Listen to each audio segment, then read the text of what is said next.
Have you ever spent hours cleaning your home only to step back and think, why does it still look messy? Maybe you even wondered if your cleaning skills are cursed. Well, let me tell you, it's not you, it's visual clutter. Visual clutter is sneaky. It's not about dirt, it's about the stuff that overwhelms your eyes. Today, we are tackling 15 ways to reduce visual clutter so your home can finally feel as peaceful as those Pinterest boards you've been saving. And trust me, I've got tips you haven't heard before. So grab a coffee or your clutterist clutter and let's just fix it. The first one is remove labels. Yes, even the pretty ones. Okay, let's get honest here. I was a label junkie. There was a time when I thought a label maker could solve all my organizational problems. You know the vibe, right? The sleek black and white labels that made everything feel so Pinterest worthy. But then reality hit. Labels are not simplifying, they are shouting. Suddenly, every jar, bin, and box in my pantry was like, hey, look at me. It gets worse. One day, I found myself labeling cereal jars. Cereal. Like, was I going to forget which one was Frosted Flakes? And don't get me started on those over-the-top Instagram accounts. You know the ones they rip off perfectly good packaging just to replace it with fancier labels. It's a cycle of non-necessary clutter. So here's the thing. Clear containers are your best friend. They don't need words. They just work. Or better yet, trust your memory. Your pantry doesn't need to look like an episode of Extreme Labor Makeover. Simplify, and you will actually enjoy being in your kitchen again. Plus, less laboring means more time for things that really matters, like eating that cereal. Number 2 is rethink wall decor. Let's talk about walls. They are prime real estate for either creating a stunning space or turning your home into a visual clutter. Picture walls, for example, can be a lot. Sure, you love the memories, but do you really need every single snapshot from the last decors staring at you while you eat your dinner? Probably not. Here's a better plan. Curate your walls like an art gallery. Pick a few pieces that you absolutely love, ones that make your heart happy every time you see them. The rest, keep it digital. Those smart digital photo frames, totally game changers. They display hundreds of photos without overwhelming your space. If you are feeling fancy, make a photo book. It's compact, chic, and doesn't scream at your eyeballs every time you walk by. Trust me, when your walls go from chaotic to curated, your whole space will feel calmer. It's like a visual exhale. Number 3, keep the floor clean. Well, imagine walking into a room and instead of a peaceful open space, you're greeted by chaos. Toys, bags, random shoes, maybe a rogue sock. Well, always a sock. It doesn't matter how clean your home is. If the floor is cluttered, the whole place feels messy. Take my dog, for example. I used to let his toys just hang out on the floor, thinking he will play with them when he's ready. But the reality is, he didn't. He'd rather stare at me and wait for playtime. So now I keep a cute basket for his toys. When we are done playing, everything goes back in. Easy. And it's not just about pets, laundry piles, shoes that didn't quite make it to the closet, gym bags. It all adds up. Clear floor makes a world of difference. It's like your home can finally breathe. Clear floors make cleaning, aka vacuuming, way faster. And who doesn't want that? Number 4 is store frequently used items after use. Here's the thing about daily essentials. They're like visual gremlins. Leave one out and suddenly it multiplies. Vitamins, snacks, mail, keys. Before you know it, your countertop is a chaotic shrine to your busy life. For example, take my vitamin D routine. Canadian winters me is a non-negotiable, but for the longest time, I left the bottle out on the counter. It seemed practical, but then came vitamin C, protein bars, coffee pots. It spiraled. And my kitchen counter started looking like a mini convenience store. Now I have a simple rule. Use it, then store it. Vitamins go back in the cabinet. Mail gets sorted immediately. Snacks into the pantry. It's such a small habit, right? But the impact is huge. My kitchen finally feels calm. And hey, if I can do this in my busy life, so can you. So number 5 is Declutter Countertops. Well, countertops. It's like the Bermuda Triangle of clutter. It starts with one harmless coffee mug, and before you know it, there's piles of keys, mails, random chargers, and, of course, a sock. Why always a sock? Here's the deal. Countertops are prime clutter zone because they're so available. But availability doesn't mean permission, okay? Keep them clean, and I don't mean kind of clear. I mean magazine cover clear.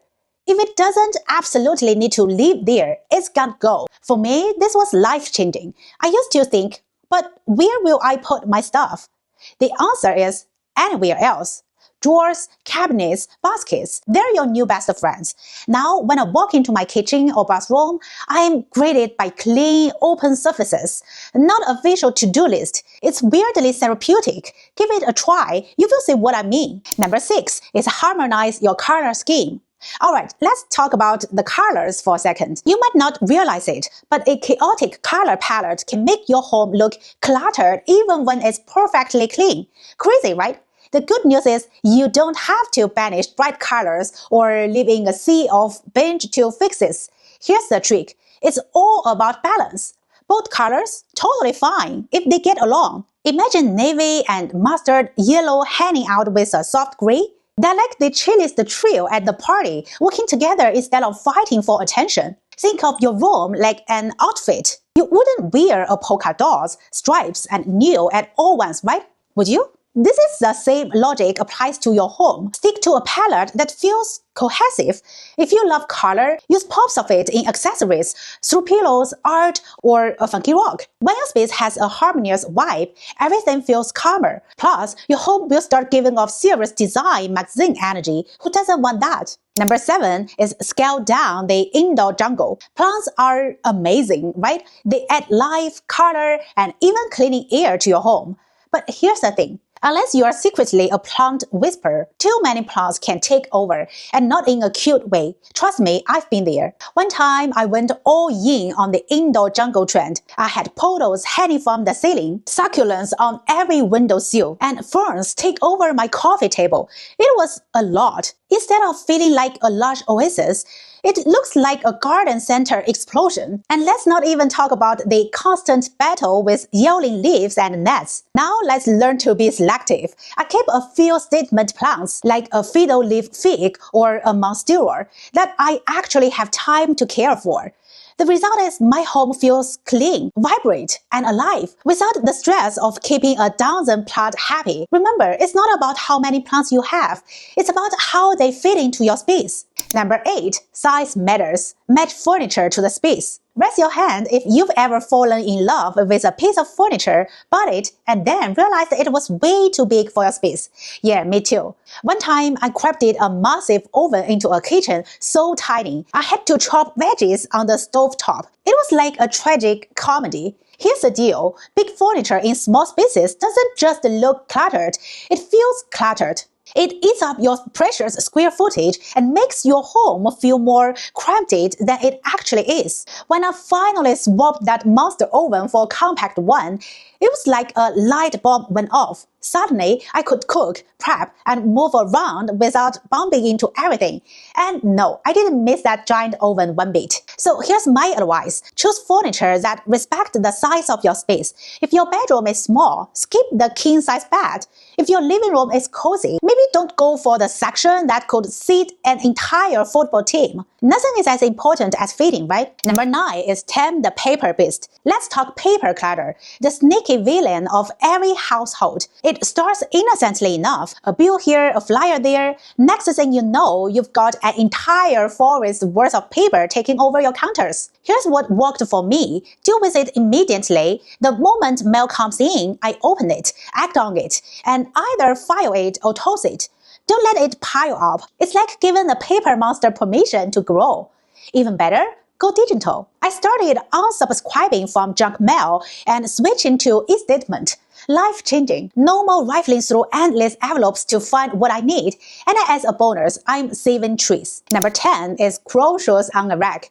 Well, shoes, they're essential, but they can also make a mess. You walk into a room and there they are, scattered across the floor like little landmines of chaos. It doesn't matter how clean the rest of the house is. If there's a shoe explosion, it's game over for the good vibes. The solution is a shoe rack. It's not fancy or groundbreaking, but wow, does it work? I keep one near the door, and every time I come home, my shoes go straight onto the rack. No exceptions. Not only does this keep the floor clean, but it also makes it so much easier to find your shoes when you are rushing out the door. Plus, it helps contain dirt and mud, which means less cleaning later. Prop tip here, if you have kids or a partner who thinks the floor is the shoe rack, make it a habit for everyone. Trust me, once you see how neat and organized it looks, you will never go back.